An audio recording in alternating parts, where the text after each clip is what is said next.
Estamos aquí nuevamente con el deseo de escudriñar las Escrituras y pedir a Dios que nos dé una gran bendición a través de esta lectura que voy a leer. Bueno, aquí voy a leer lo que hizo el profeta Elías. Mire, Elías fue un profeta que Dios lo usó muy grandemente. Tuvo un encuentro con los sacerdotes y los desafió para que saber quién eran los verdaderos sacerdotes y quién eran los profetas y que contestara a Dios. Y los llevó a un desafío muy bravo de hacer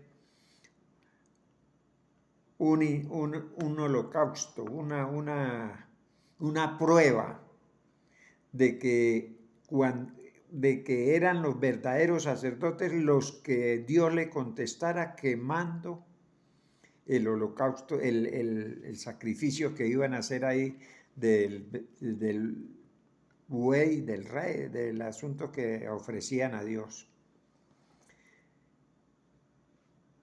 Dios le contestó a Elías y él mató a todos los profetas porque Dios no le contestó, se dio cuenta que eran falsos y Elías los mató.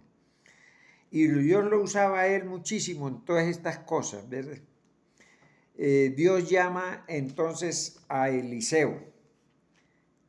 ¿Por qué lo llama? Porque resulta de que él, después de que mató a todos los profetas, tuvo miedo de una mujer, de la mujer de Acab. Entonces la mujer lo desafió.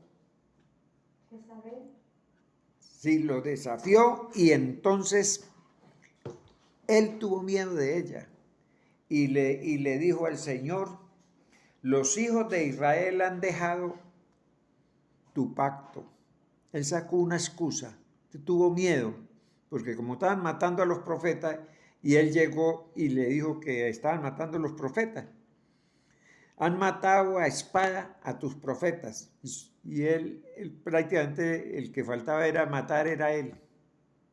Entonces Dios vio como que Elías, con tanto poder que le había dado Dios, él no llegó a darse de cuenta que él era invencible cuando Dios estuviera con él. ¿Por qué tenía miedo? ¿Por qué? Esto es una experiencia para nosotros. Entonces le dijo: ahora vaya y busque a Eliseo y lo unge para que sea profeta en lugar tuyo. Te voy hablando en el capítulo 19 y estoy leyendo ahorita cuando llamó a Eliseo en el versículo 16. Ungirás para que sea profeta en lugar tuyo, lo quitó Dios. ¿Qué experiencia o qué cree usted que por qué lo hizo Dios? Porque vio las excusas que estaba él sacando y escondido, con miedo, huyéndole a una mujer. No le tuvo miedo a todos los profetas, 200 profetas que estaban en contra de él. Y ahora viene a tenerle miedo a una mujer.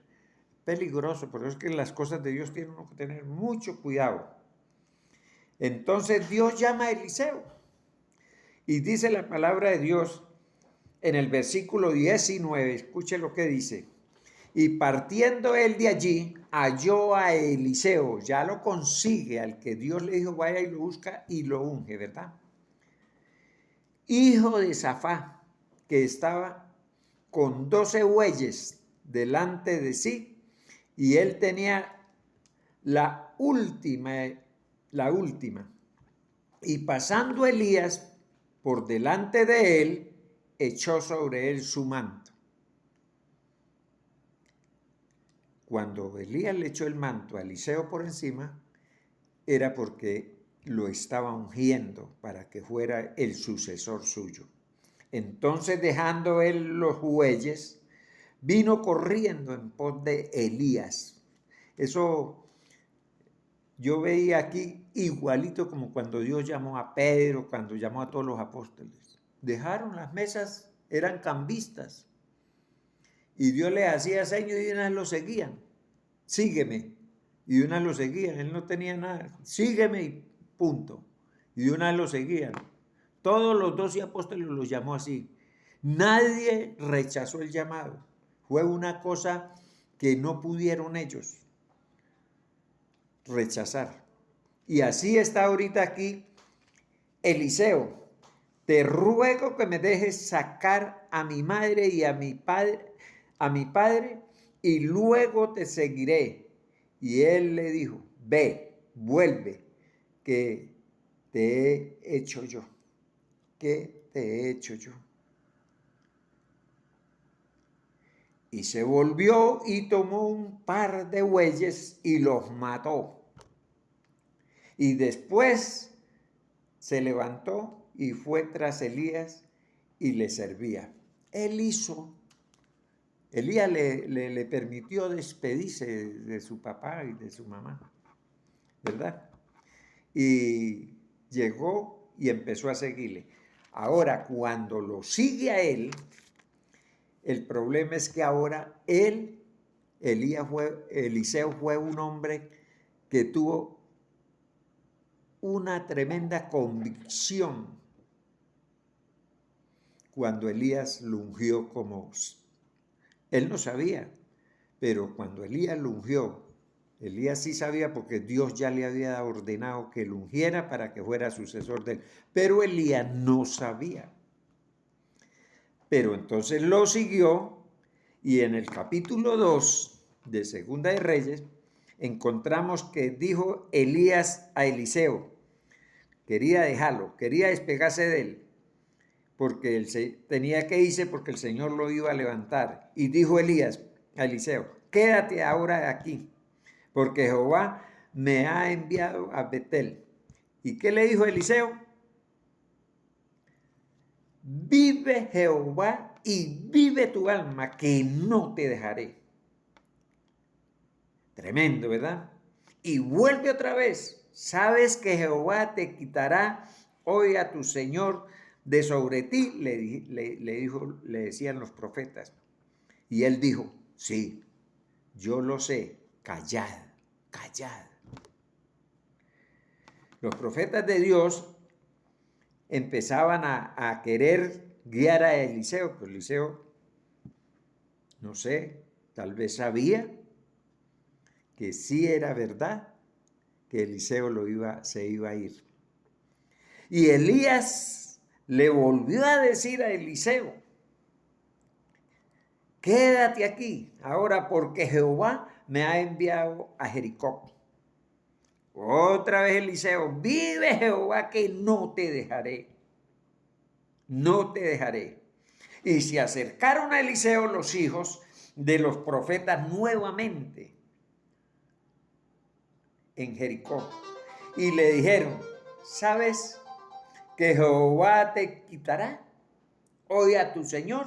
Escuchen lo que le decían los profetas, de sobre ti. Y él respondió, sí, sí, sí, yo lo sé, callad.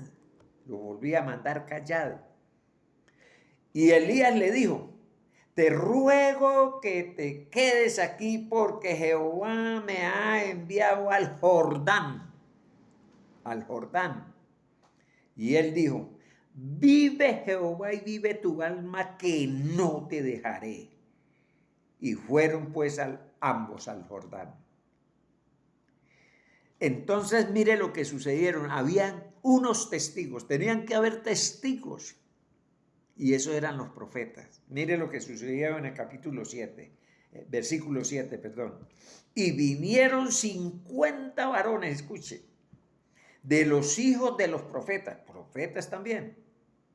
Y se pararon delante a lo lejos. Y ellos dos se pararon junto al Jordán. O sea, estaban mirándolos allá. ¿Qué iba a hacer Eliseo allá en el Jordán? Elías y Eliseo estaban juntos. Tomando entonces Elías su manto, lo dobló y golpeó las aguas, las cuales se apartaron a uno y a otro lado, y pasaron ambos en seco. Cuando habían pasado, Elías dijo a Eliseo: pide lo que quiera que haga por ti antes que yo sea quitado. Ya él empezó a decir claramente que iba a ser quitado de ti, iba a ser quitado de él. Y Eliseo, ¿qué le respondió? Te ruego que una doble porción de tu espíritu sea sobre mí. Si va a ser quitado, que una porción de lo tuyo sea sobre mí, doble porción. Y él le dijo: cosa difícil has pedido. Si me vieres, póngale cuidado lo que él le pidió. Si me vieres cuando fuere quitado de ti, te será hecho así. Mas si no, no. Si no lo ve, no va a tener nada de doble porción. Y aconteció que yendo ellos hablando, he aquí un carro de fuego con caballos de fuego apartó a los dos. Y Elías subió al cielo en un torbellino. Y viéndolo Eliseo, clamaba: Padre mío, carro de Israel y su gente de a caballo. Y nunca más lo vio. Y tomando sus vestidos, los rompió en dos partes. Alzó luego el manto de Elías que se había caído, lo botó del carro, que se había caído, y volvió y se paró a la orilla del Jordán. Y los profetas estaban mirando. Él había pasado, ahora para pasar otra vez el Jordán que es un río supremamente grande, ahora para pasarlo, ¿qué hizo Eliseo? Dijo, y tomando el manto, él vio como lo que hizo Elías, que se le había caído, golpeó las aguas y dijo: ¿dónde está Jehová, el Dios de Elías? Y así que hubo golpeado, del mismo modo las aguas se apartaron a un lado y al otro lado, y pasó Eliseo en seco. Y viendo los hijos de los profetas, los que estaban aquí, los 50 hombres que estaban mirando lo que estaba pasando, que estaban en Jericó, al otro lado, dijeron: el espíritu de Elías reposa sobre Eliseo. Había unos testigos tremendos viendo todo lo que pasó y afirmaron que el espíritu de Elías había pasado a Eliseo, y vinieron a recibirle y se postraron delante de él. ¿Cómo sería el respeto que tenía Elías cuando ellos vieron que los poderes que tenía Elías habían pasado a Eliseo? Ellos se postraron para adorarlo. Vieron que era un hombre muy grande y dijeron: he aquí hay con tus siervos 50 varones fuertes. Vayan ahora y busquen a tu señor. Quizás lo levantado el espíritu de Jehová y lo ha echado en algún monte o en algún valle.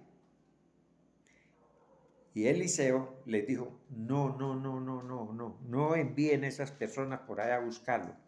Eliseo tenía completa seguridad de que se había ido con Dios. Pero la gente quería ir a buscar a Eliseo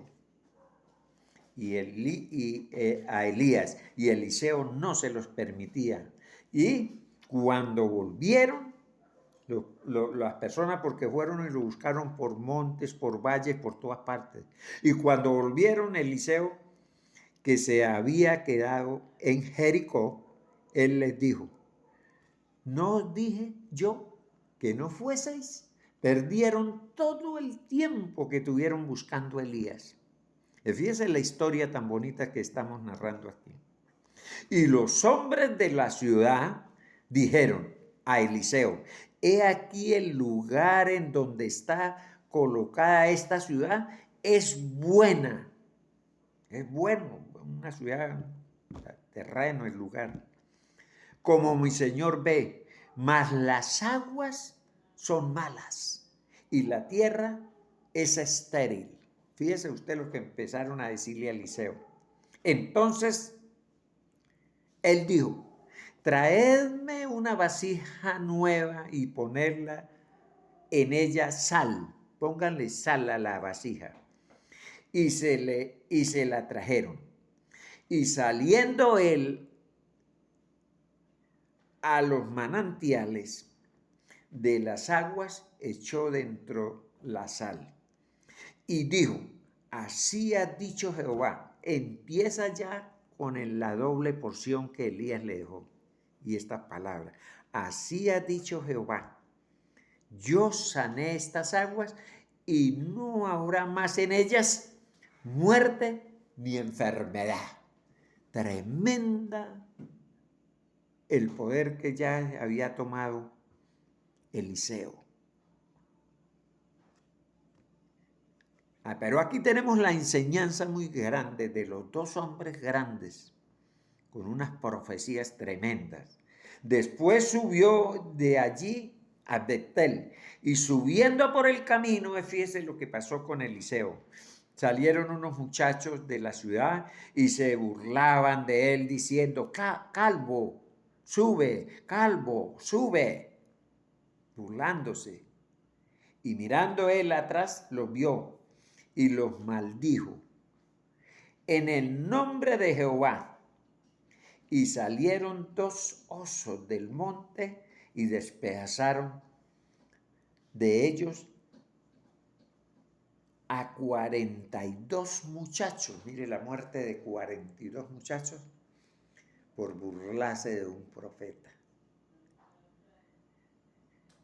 De allí fue el monte Carmelo y de allí volvió a Samaria. De allí se fue para el monte Carmelo y ahí después volvió a Samaria. Entonces, ¿qué sacamos de esta enseñanza? Yo lo que puedo ver aquí, hermanos, no sé, ustedes también escucharon la lectura y todos los que la escuchen, que Dios le había dado un poder terrible a Elías, ¿verdad? Elías tenía un poder tremendo y nosotros lo estábamos viendo aquí cuando yo le leía aquí.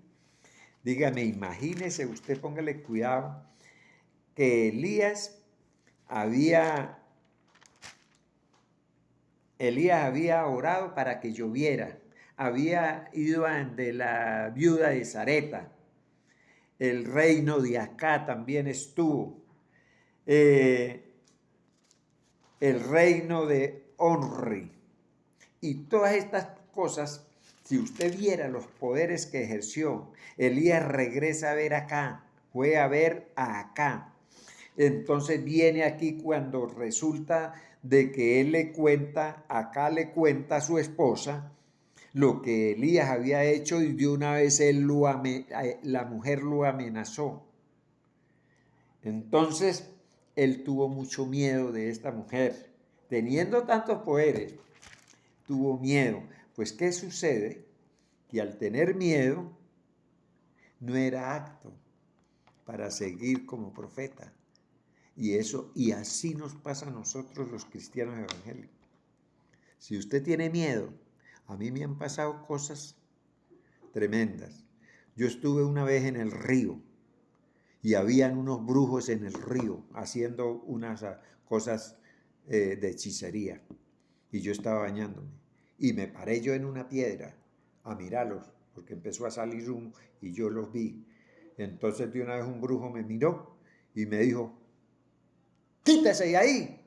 Me gritó. Entonces le dije yo, venga y me quita, venga y me quita. ¿Quién es usted para que me mande a quitar de aquí? Esto es una cosa, un río que Dios hizo para bañarnos, no para hacer porquerías como las que está haciendo usted, y los reprendí duro. Y el hombre tenía una cuchilla en la mano. Y yo en la piedra parado. Inmediatamente el hombre se quedó mirándome y no sé qué sintió de parte de Dios, no sé. Pero el problema fue que agarraron y se perdieron y se fueron para arriba, cogieron río arriba. No pudieron hacer. Ah, pero perdón, ¿por qué él miró para la piedra por donde estaba yo?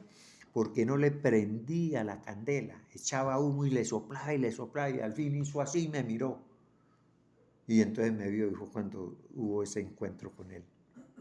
Otra vez estaba más abajo en el mismo río, es el río de la Petrolia. Otra vez estaba llegando al puente que va para Santana. Y estaba con mi familia, con mi esposa. Y llegaron unos brujos a una casita, un rancho, y ahí hacían brujería. Y de ahí salieron al río a hacer el asunto que hacen esos lavamientos y vómito y todo. Y tuve otra vez otro encuentro con ellos. Pero yo ya sabía que Dios me había respaldado. Y cuando yo los miré, volvieron a tener un encuentro conmigo y la misma reprensión les hice. Y salieron del río y se fueron para el rancho, para allá para el rancho, pero no hicieron todas esas cosas. Y esto es una enseñanza para nosotros. Esto es el Antiguo Testamento. Y el Antiguo Testamento está para conocer nosotros todas estas cosas, para que nosotros los cristianos no caigamos en semejante desobediencia de creer que Dios no está con nosotros para respaldarnos. Nosotros tenemos que estar seguros que nosotros somos más poderosos que el enemigo. No le tenga usted miedo a ninguna persona, porque mayor es el que está con nosotros que el que está con ellos. Eso lo dice la palabra de Dios. Entonces nosotros tenemos que leer la palabra de Dios y recibir lo que nos está enseñando para nosotros. Por eso es el discernimiento del Espíritu. Yo estoy leyendo una historia del Antiguo Testamento, pero eso fue allá para ellos. Pero para mí, ¿qué es lo que le estoy diciendo? Que nosotros tenemos que tener plena confianza en Dios, porque ellos no tenían lo que nosotros tenemos ahora. Que Cristo vino y murió por nosotros, somos salvos por gracia de Dios, hemos creído en su palabra y la tenemos como prueba de todo lo que Dios hizo aquí en la tierra, su Hijo cuando vino, y Dios cuando hablaba por los profetas, y cuando hablaba por los reyes, y cuando hablaba por los sacerdotes. Entonces nosotros tenemos que saber cómo hablaba Dios por los profetas y por los sacerdotes. Entonces nosotros, cuando nosotros nos damos cuenta de eso, tenemos que ir a la Biblia, que nos dice la palabra de Dios. Entonces yo diario le digo a los hermanos, yo siempre estoy pidiéndole a Dios cómo ayudar a mis hermanos. Y entonces dice aquí, mire, fíjese usted aquí lo que nos va a decir Dios. Dice así, mire.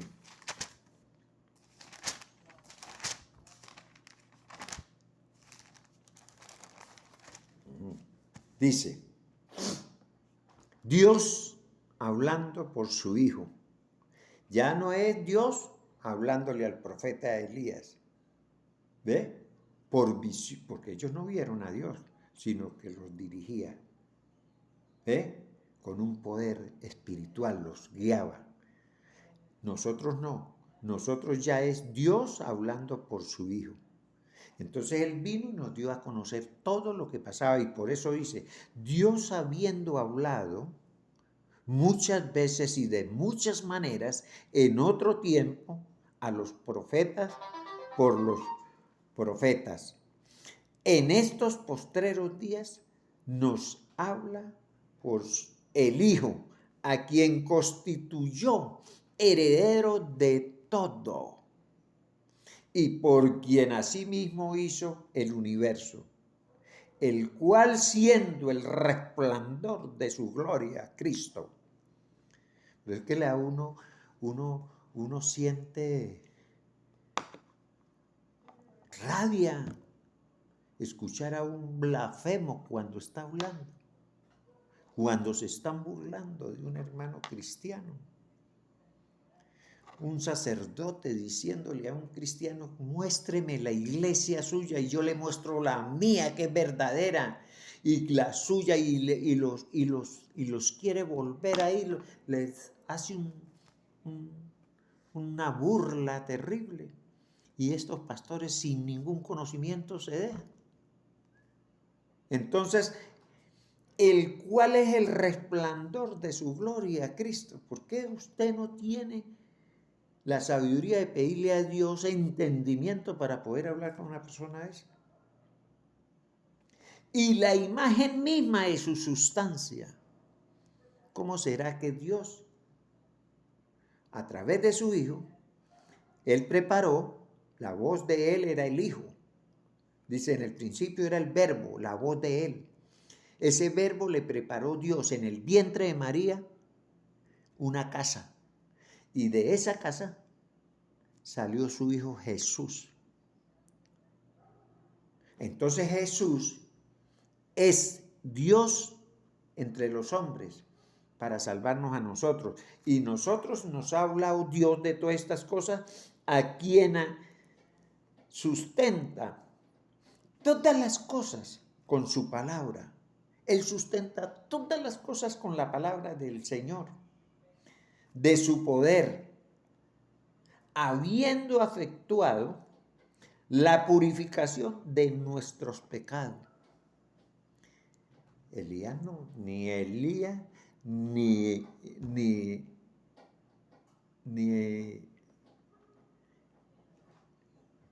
Elías, ni Eliseo tuvieron la gloria que tienen los cristianos. Porque Cristo murió, ¿para qué? Para purificación de nuestros pecados, como estamos leyendo. Por medio de sí mismo, por Él, se sentó a la diestra de la majestad en las alturas, hecho tanto superior a los ángeles, cuando heredó más excelente nombre que ellos. O sea, más excelente nombre que ellos. Y nosotros vamos a ser iguales a los ángeles, hermanos de Jesús, prometido por la palabra. Entonces, ¿por qué una persona que no es cristiana, llámese? Yo he escuchado a personas que son de otra doctrina, como que quieren que nosotros obedezcamos la ley. Bueno, nosotros somos salvos por gracia, dicen. Pero también hay que obedecer la ley, porque la ley dice que es santa y que yo no sé qué, y que yo no... Y la Biblia dice que si usted se mete en un poquito, en una tilde, en una palabra, dice Pablo, se aparta de la gracia de Cristo. No puede usted poner un poquito, dice, porque si usted pone un poquito, tiene que cumplirla toda. No admite Dios que sea un poquito. No, Señor, ya vino la gracia. Usted va a despreciar la gracia. Usted ya es salvo. ¿Por qué quiere meter la ley? Dice que la ley es un yugo para nosotros. Pablo dice, ¿quién me salva este cuerpo de muerte? Porque tenía la ley, los conocimientos de la ley, y todavía no había recibido el poder de este Cristo maravilloso. Pero cuando lo consiguió, aquí en Hebreos capítulo 7, dice, cuando vio a Cristo, dice, pero Cristo, Él es para mí el todo. Y de ahí para adelante Él no volvió a hablar que quién me salva. Lo consiguió. Así como consiguió Eliseo a Elías, así nosotros conseguimos a Cristo. Qué bueno nosotros entender estas cosas. Por eso nosotros los cristianos no debemos tener temor de nadie. A nosotros no nos puede desestimar el mundo, porque nosotros somos mayor que el mundo. Dice que estamos en el mundo, pero no somos del mundo. Si usted tiene con esta mente, con la conciencia limpia, porque la conciencia le dice al hombre si está bien o está mal. Y si está mal y manda callar la conciencia, usted se retira de Dios, porque la conciencia le está diciendo que no. Y así dice Juan, primera de Juan dice eso. ¿Ve? Entonces, cuando nosotros hablamos todas estas cosas, nos damos de cuenta. Dice, mirad por vosotros mismos, para que no perdáis el fruto de vuestro trabajo, sin que recibáis el galardón completo. Mirad por nosotros, nos dice en segunda de Juan, capítulo 1, versículo 8. Mirad. ¿Por qué? Porque resulta que Dios no quiere que nosotros perdamos el galardón que nos tiene para nosotros. Porque resulta de que Dios nos quiere arreglar para tener buen conocimiento, pero el que tiene bienes de este mundo y ve a su hermano tener necesidades y cierra contra él su corazón, ¿cómo morará el amor de Dios en él? ¿Cuántas personas en la iglesia ven una necesidad de un hermano y cierran su corazón? Yo cuando tenía el carrito mío, yo no hallaba cómo, yo le metía tantísimos pasajeros que quería meter a todos los hermanos. En cambio hay pastores, por eso yo fui tan amado de las iglesias como pastor. Pero yo he visto a pastores, tienen tremendo carro y salen de la iglesia y pasan por delante de un hermano y llevando campo y no paran para llevar, ¿no? Ellos tienen el carro para ellos. ¿Cómo mora el amor de Dios en ellos? De modo que nosotros tenemos que tener todos estos conocimientos, porque si no tenemos estos conocimientos, resulta que el que deja estas cosas está apartado de Dios, ¿verdad? Y Él es la propiciación por nuestros pecados. Y no solamente por los nuestros, sino también por los de todo el mundo. Que no es para nosotros, es para todos los que escuchen esta palabra de Dios. Así que, hermanos, yo les pido en el amor de Dios que nosotros leamos la palabra de Dios, pidamos discernimiento para entender y hagamos lo que Dios manda que hagamos. No cierre usted su corazón en la iglesia. No solamente los pastores estén pidiendo a las ovejas las cosas, sino el pastor es lo mismo que el miembro. A veces hay gente que le hace cola para poder hablar con el pastor. Bueno, he conocido iglesias que dan cita como si fuera un médico. Ven al pastor con una grandeza. El pastor no es nada, el pastor es igual a cualquier miembro. Él está ahí en la iglesia como pastor, bueno, ha leído la palabra, tal vez ha estudiado, yo estudié 5 años. Entonces uno estudia con el deseo de dar lo que Dios le dio a uno, de gratis. Pero hay pastores que no sucede con ellos eso. Dios me les bendiga, que pasen buena noche.